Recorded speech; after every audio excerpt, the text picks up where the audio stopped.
joining you all from Lagos, Nigeria in West Africa. Okay, so I'm Israeli, Okay. but I did go around the world a little bit as a kid with my parents. And at a point in Israel, I wanted to kind of grow a bit bigger. I'm an artist, I'm an actress, a musician, and I wanted to just go out to the world. And we were looking at places like States and Germany. But then an offer came from Nigeria, which my husband got a job offer in Nigeria, and he was like, it's the best one. And he actually was very intrigued to go there because he heard about it from my parents and my family and my friends, because I used to live here as a kid with my folks before I went to school Oh, wow. in England. Yeah. So I'm kind of I've lived it around the world a little bit. So he was very curious to see what Nigeria is like. And I was like, dude, Germany is where we're supposed to go. Germany, not Nigeria, same letters, different order. Mm-mm. Didn't think I'd ever come back here, but life brought me here, and apparently for a very good reason. Like I said, I'm an actress, so I came here, found that there's a huge film industry. If any of you have any affiliation to film, then you would know it's like the second largest in the world after India. Yeah, Lori's like, so I was very happy to get to know it and then get immersed in it. And I went back to Berlin to Met Film School to take a filmmaking course, and then came back and started working here in the industry. And that's what I've been doing for the last 9 years. As an actress, as a producer, as a festival producer, director, worked on stage, worked in film, and I'm also an acting coach. That's a little bit about that in a Wow. nutshell. So when I say that, it turns out this was like the place I should have come to. It's like almost Yeah. like I feel destined by God. Sorry, guys, I'm not like a religious orthodox, but I do believe in God, and I have come closer to my Judaism through my journey here in Nigeria, both at work, in my work, and also in my friendship with the rabbi and his wife, who are dear friends of mine, the Chabad rabbis. And, both my sons went through bar mitzvah with them, and it was such a divine experience. I'm not joking, like, I'm not exaggerating. And so at a point in 2019, a film I did here took me to Cannes Film Festival. It was screening there. And when I Wow. came back, yeah, and when I came back, um, the then ambassador of Israel in Nigeria came and said, Ronya, I want to do a co-production between Israel and Nigeria to celebrate 60 years of partnership and collaboration and diplomatic relationships. And, we need to come up with a story. So I submitted a story that I wrote together with another filmmaker who submitted some other works. And the Ministry of Foreign Affairs in Israel chose my story. And we were commissioned to do this film. And so that started not just the film, but also I vowed to do it to have a delegation of filmmakers come from Nigeria to Israel and vice versa, as part of the research for the film, but also an expose of both industries to one another. That was like a really big milestone to start off a number of co-productions between the two countries, which are still ongoing. This was 3 years ago, and these things take a long time, but it did spark a few things. One is 3 co-productions instead of just one. 2 is the Nigerian Film Corporation, which is a governmentally owned entity that endorses the film industry here, just recently screened 3 Israeli movies in their film festival at the capital city in Abuja. Now, Wow. yes, so the whole point of these co-productions was to warm up the relationships between the relationship between Israel and Nigeria, because Nigeria constantly votes against Israel in ECOWAS, in the, you know, in the African Union countries. Nigeria is a semi-Muslim, semi-Christian country. And yet since 2015, presidency has always been owned by Muslim leaders. And that affects, yes, the international, you know, choices that they take. I encountered once on one of the sets I was acting on, I befriended a Muslim. Now, the Muslims reside mostly in the north, especially the ones that have more of an Arab tendency or an Arab kind of Islam. Whereas the Muslims in the south and west, where I live, which is Lagos, they're very different. Like, they practice Islam just like people practice Christianity. They don't take it to a political tendency. And so, yes, and it's very, very different and very interesting to learn that, okay, so Islam is not just this type of Islam that we hear from New York, from London, from Holland, there's a different Islam from Malaysia, where you don't hear about, Malaysians don't care about Israel. You know, you didn't see pro-Palestinian protests in Malaysia. It's a different kind of Islam because their influences came from different areas and perspectives. So it was very interesting for me to understand why the northern Muslims in Nigeria have anything against Jews. And he said, well, you know, we are taught, we had this really deep philosophical conversation. I think this guys, will give you a little bit of insight to people's psyche, which is what I've been researching forever, and especially ever since the war started. He said, I told him, why do you think God brought us to this world? Because we were discussing something scientific that he didn't even know about. And he said, to serve him. And I said, well, that's interesting. How do you serve him? He said, we pray 5 to 8 times a week. I was like, you know, and where I come from, in my religion, in my belief, we are here to better humanity. That is how we serve God, by bettering our own self, humanity, our existence in this world. By giving to our communities and our society, we better ourselves and we make this world better.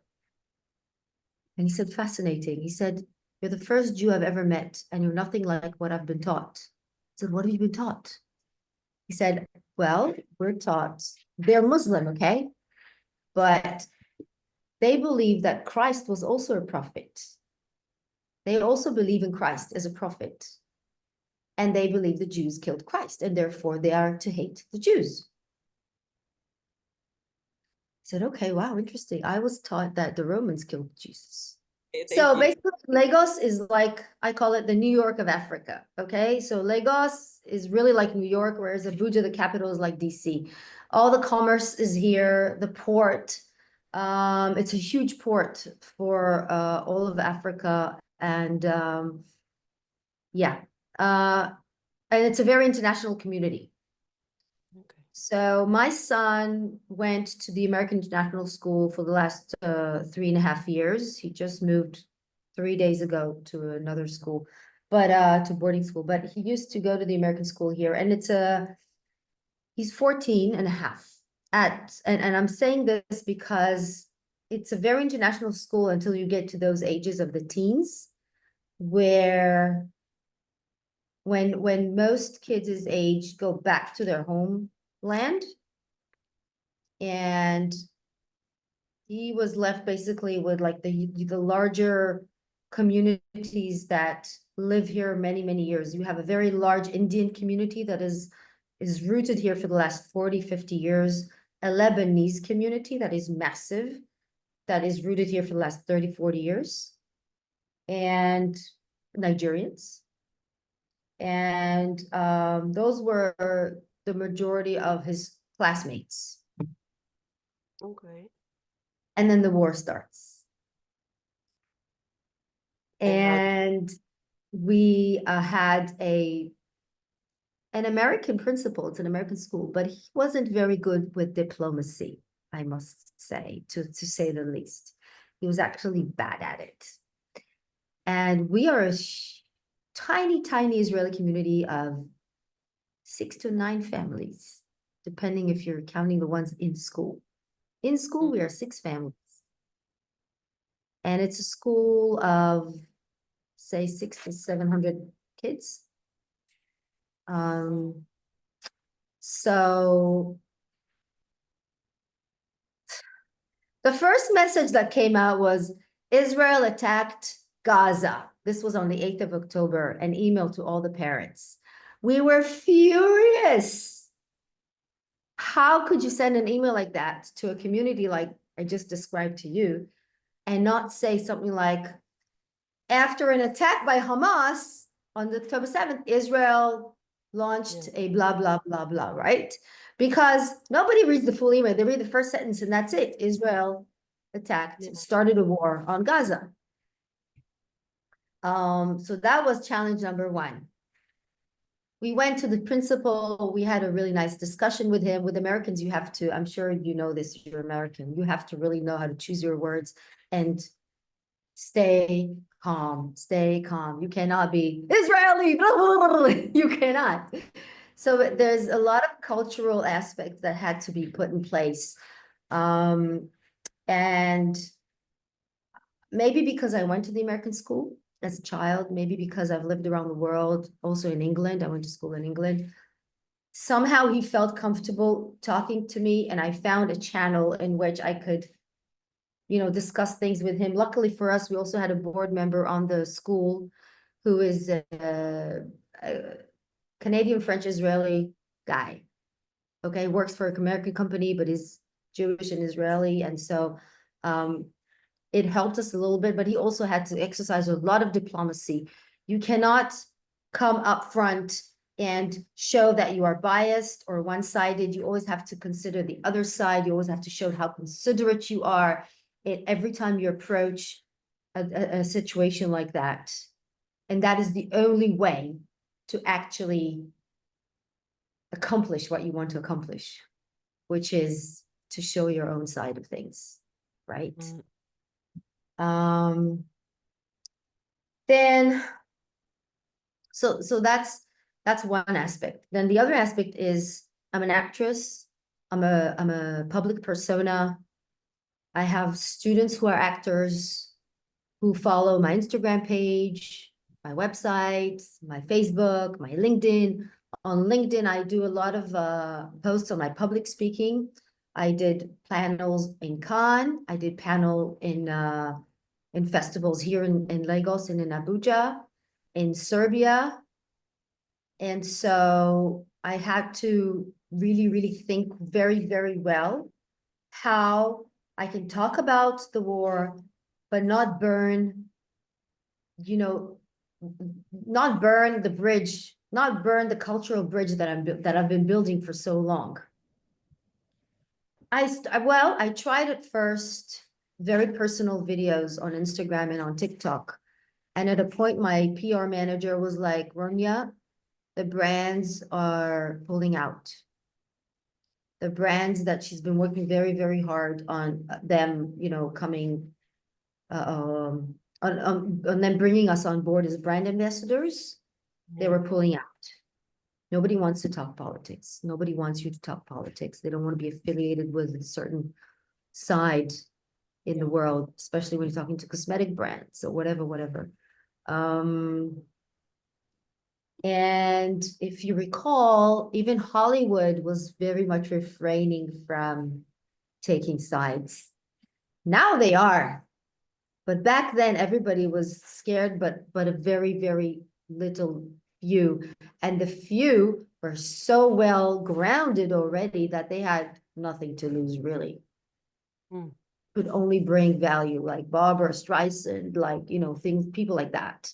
Even Gal Gadot got lashed, you know, got backlashed, and till now she's very, very careful at how she puts herself out there. If you look at the latest Golden Globe, yeah. So So I got burnt a little bit with the little that I tried, and I understood that I have to take my passion and activity backstage.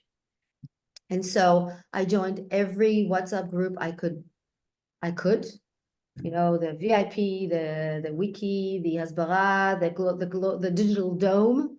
I did a lot of work on the digital dome.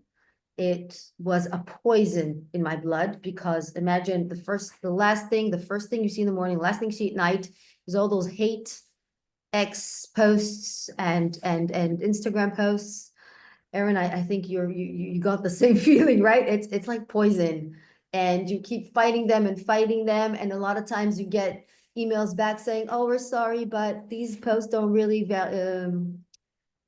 what's the word? They don't violate our regulations, blah blah blah." And you get desperate, but you have to keep fighting, and the I had to find another way. I would go on Instagram private messages and message anyone I can with posts that I felt could, portray us in the light that we want to be portrayed. And I think it took me a very, very, very long time to find such posts, because people were posting in a way that didn't speak to the international audience. And I voiced on it on several of the groups that I was on. And eventually, after a very long research, looking for many like accounts on Instagram, and I found them mostly in the international community, the Jewish Americans. I think maybe at some point they realized, and especially the Iranians in America are the best ones to post about the pro-Israeli, side of things. It's amazing. If you guys can look out for them, or I can make some links and put them on the group later, and share them as I go along and find more. They are the best advocates for us, honestly. Yeah. Because they understand how to speak to international community. Going back to what I said earlier, you have to speak to it. There's an angle you need to take that people weren't understanding at the beginning. Even Ella, Ella, right? From Ella Travels. Even some of it, she was hitting, some of it was like, people are not going to listen. They're just going to shut off in the first word. They're not going to listen to this. They're not going to read this. So that was another thing I did. And because of my work here, I was invited by the news channel to come on the news. I was invited the first week of the war. It was actually 2-3 days after the war started, and I was terrified. We did not send our kids to school the day after. My friends started locking their doors. We don't normally lock our doors here. We're not afraid of anyone. There's security everywhere.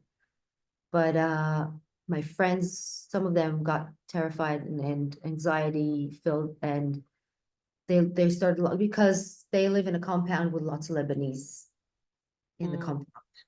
And some of them are pro-Israeli. We had a Lebanese friend call us on October 7th and say, please finish them, please. I don't want to hear that word Hamas again ever in my life. Yeah.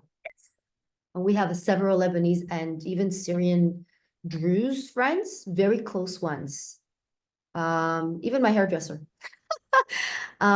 He said, take out the Hezbollah. When we went up into Lebanon, he said, take them out. We don't need them. So, and I was like, I got very much interested into the politics. I was never that interested before. And I understood why Lebanon is so weak.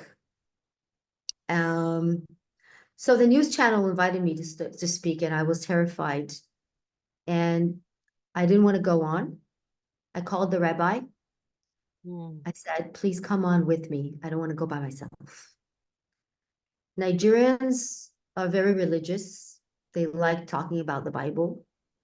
So Rabbi Mendy decided he'll take the religious point of view of things, and I'll take, the secular or the more humane point of view where we're coming from.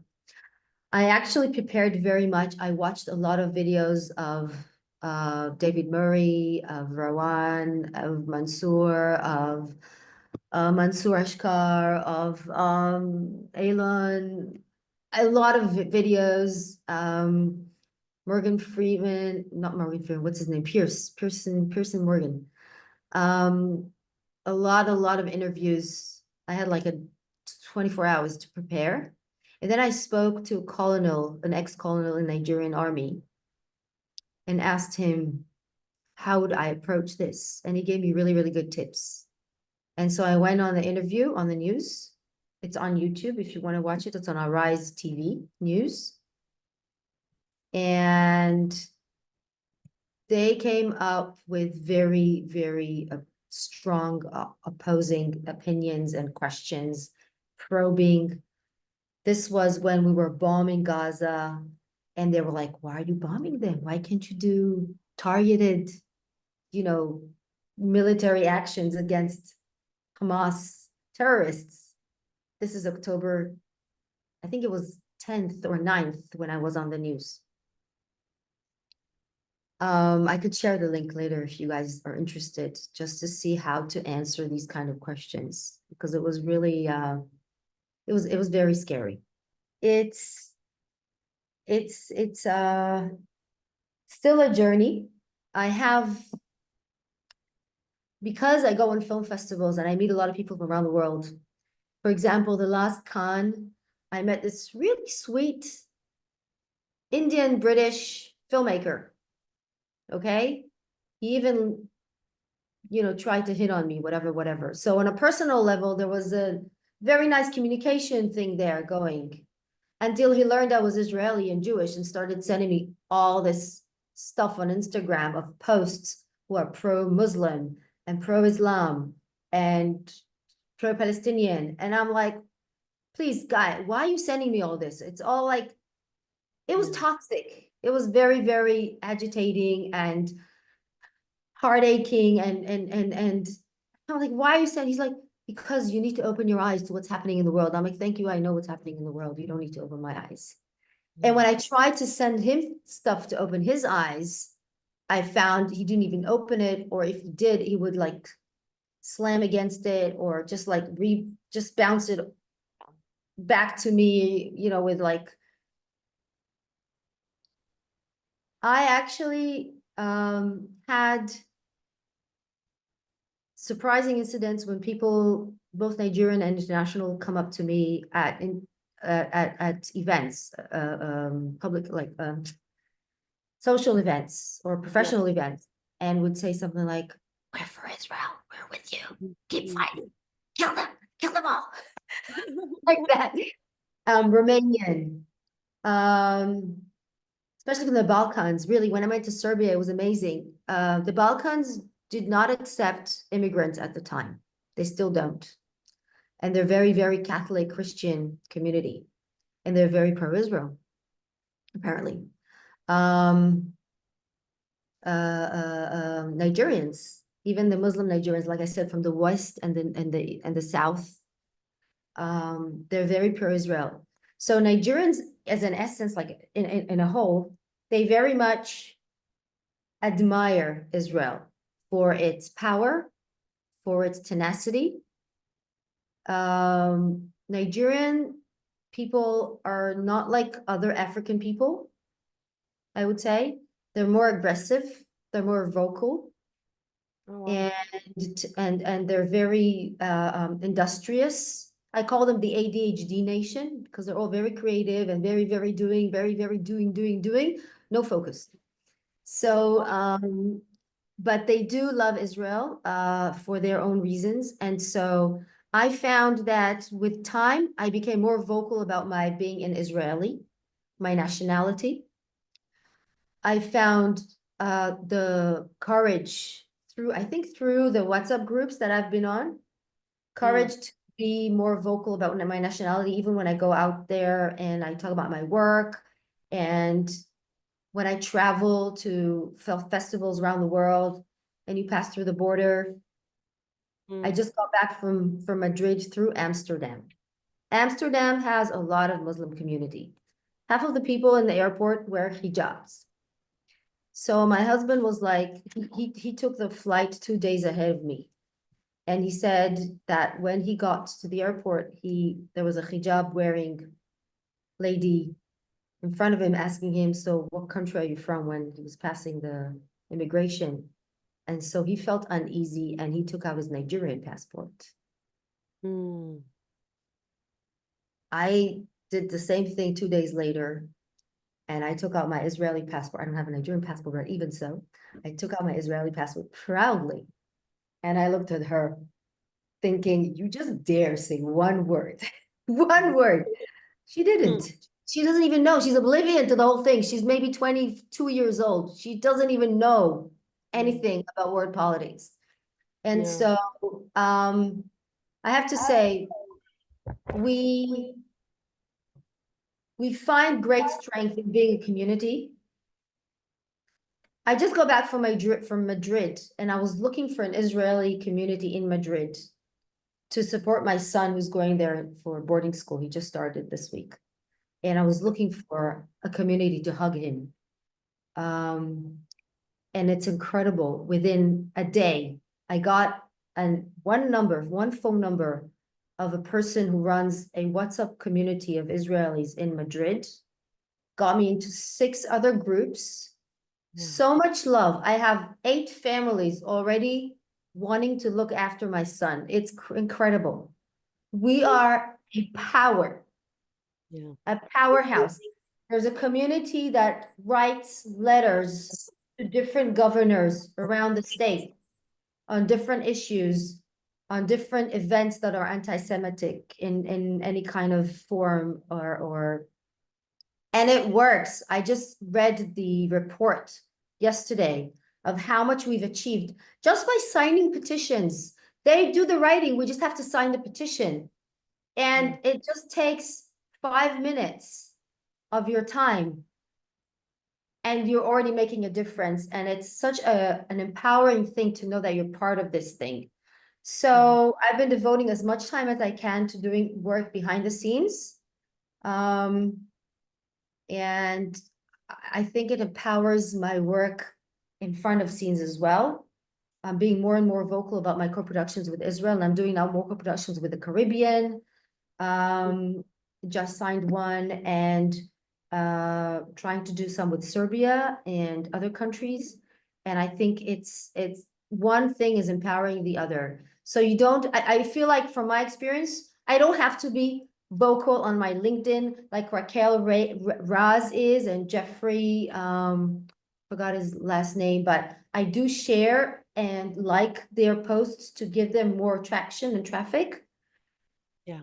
I can't put them on my page, but people see, and I think that what I'm seeing is how people approach me and have more and more guts to approach me.